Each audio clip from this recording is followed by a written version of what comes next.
are so many interesting changes in the video ecosystem today.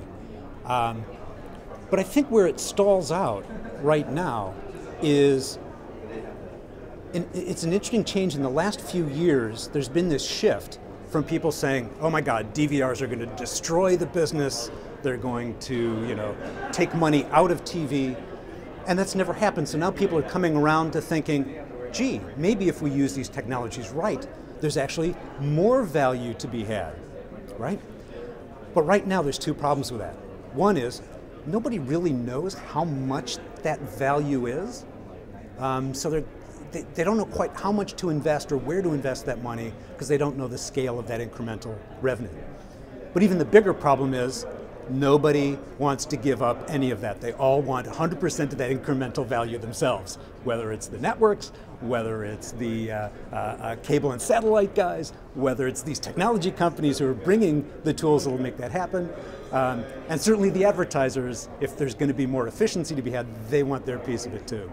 And that's going to be one of the themes of my introductory comments today is, that to me is one of the biggest barriers right now. If we can get some agreement around those kinds of issues and get everyone kind of moving together, I think the change could come a lot more quickly than people think it would.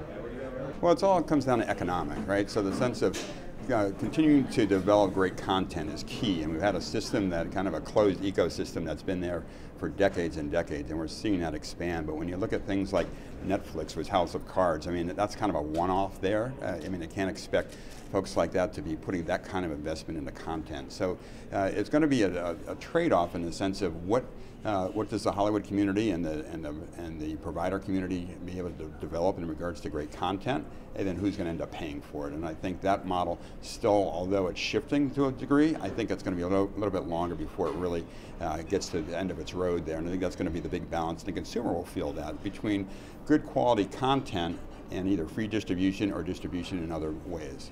I think the most powerful thing that we're seeing is definitely the shift to device consumption.